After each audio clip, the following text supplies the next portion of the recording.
नमस्कार दोस्तों, मैं कुणाल स्वागत करता हूं आपका अपने चैनल अल्ट्राफिनोम में।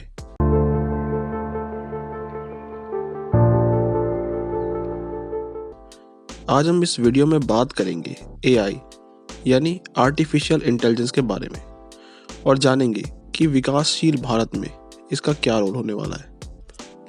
पहले जानते हैं कि आर्टिफिशियल इंटेलिजेंस होती क्या है। आर्टिफिशियल इंटेलिजेंस को हिंदी में कृत्रिम बुद्धिमत्ता कहा जा सकता है।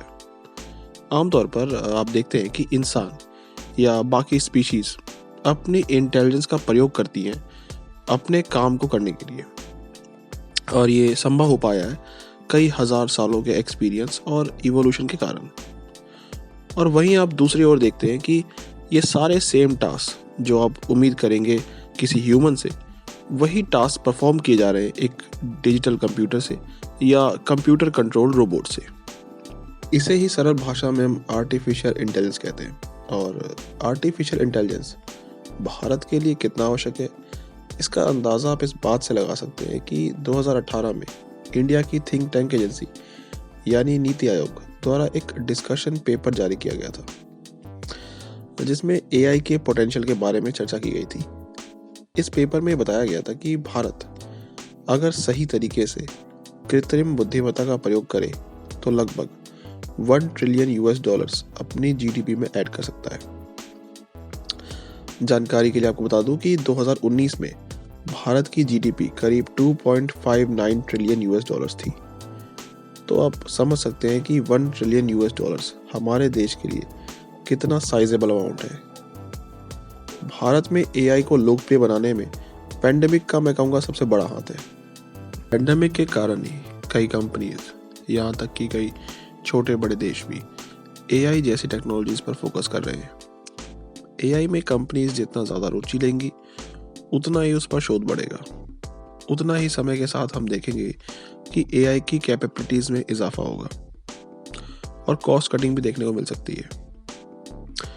वर्तमान में बात करें अगर भारत की, तो एआई को अडॉप्ट करने वाली सिर्फ कुछ चुनिंदा कंपनीज और स्टार्टअप्स ही होंगे,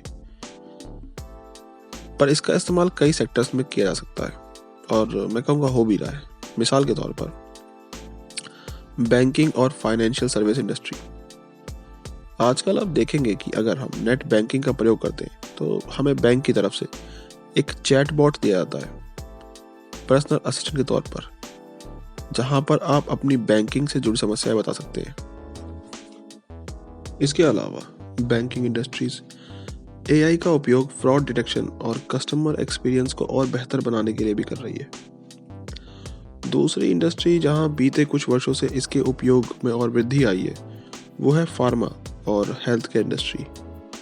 हैदराबाद की एक हेल्थ केयर स्टार्टअप ने हाल ही में लो कॉस्ट वेंटिलेटर्स को लॉन्च किया जो पेशेंट्स की मेडिकल हिस्ट्री के बेसिस पर डॉक्टर्स को ट्रीटमेंट के लिए एडवाइस करता है।